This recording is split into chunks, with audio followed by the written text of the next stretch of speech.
Karibu kwenye habari za ulimwengu. Korea Kaskazini imeshutumu Japan kwa kile ilichokiita hatua kali za kijeshi ambazo zinaweza kuongeza uwezekano wa kuzuka kwa vita katika eneo la Asia ya Mashariki. Kauli hiyo imetolewa na maafisa wa serikali ya Pyongyang baada ya Japan kuendelea kuimarisha uwezo wake wa kijeshi, hasa katika maendeleo ya makombora ya masafa marefu na mifumo ya kujilinda dhidi ya makombora. Kwa mujibu wa taarifa iliyotolewa na vyombo vya habari vya serikali ya Korea Kaskazini, hatua za Japani zinaonekana kama jaribio la kujenga nguvu za kijeshi ambazo zinaweza kutishia usalama wa mataifa ya jirani. Pyongyang imesisitiza kuwa historia yake ya kijeshi na Japani katika karne iliyopita bado ni suala nyeti katika ukanda huo, hivyo hatua zozote za kuongeza uwezo wa kijeshi zinachukuliwa kwa tahadhari kubwa. Serikali ya Korea Kaskazini imeeleza kuwa mpango wa Japani wa kuongeza uwezo wa mashambulizi ya kujihami, ikiwa ni pamoja na uwekezaji katika makombora ya masafa marefu, unaweza kubadilisha usalama wa kijeshi Asia ya Mashariki. Pyongyang inaamini kuwa hatua hizo zinaweza kuhamasisha mbio mpya za silaha katika ukanda huo ambao tayari una mvutano wa kisiasa na wa kijeshi.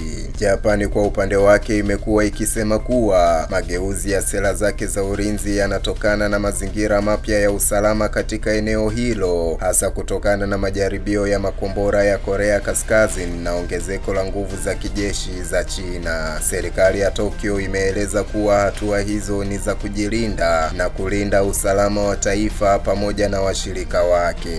Mvutano kati ya Korea Kaskazini na Japani umeendelea kwa miaka mingi, hasa kutokana na majaribio ya silaha za nyuklia na makombora ya Pyongyang ambayo mara kadhaa yamepita karibu au juu ya anga la Japan. Matukio haya yameifanya Japan kuimarisha mifumo yake ya ulinzi na kushirikiana kwa karibu zaidi na Marekani katika masuala ya usalama.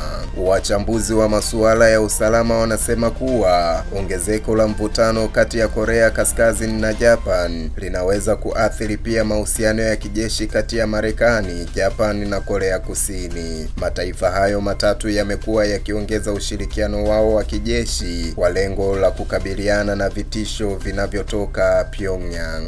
Kwa upande mwingine, Korea Kaskazini imeendelea kusisitiza kuwa mazoezi ya kijeshi yanayofanywa na Marekani pamoja na washirika wake katika eneo hilo ndio chanzo kikubwa cha mvutano. Serikali ya Pyongyang mara nyingi imeyataja mazoezi hayo kama maandalizi ya vita dhidi yake. Kauli kali za Korea Kaskazini dhidi ya Japan pia zinakuja wakati ambapo Asia ya Mashariki inashuhudia ongezeko la ushindani wa kijeshi kati ya mataifa makubwa kama China na Marekani. Ushindani huo umeongeza wasiwasi wa uwezekano wa mgogoro wa kijeshi katika ukanda huo muhimu kiuchumi duniani. Baadhi ya wachambuzi wanaonya kuwa ikiwa mataifa ya Asia Mashariki yataendelea kuongeza silaha na uwezo wa kijeshi bila mkakati madhubuti wa kidiplomasia, hali hiyo inaweza kusababisha ongezeko la mvutano na hatari ya makosa ya kijeshi ambayo yanaweza kusababisha mgogoro mkubwa zaidi. Kwa sasa jamii ya kimataifa inaendelea kufuatilia kwa karibu maendeleo ya mgogoro huu kati ya Korea Kaskazini na Japan, huku mataifa mengi yakihimiza mazungumzo ya kidiplomasia ili kupunguza hatari ya migogoro ya kijeshi katika eneo la Asia ya Mashariki. Mimi ni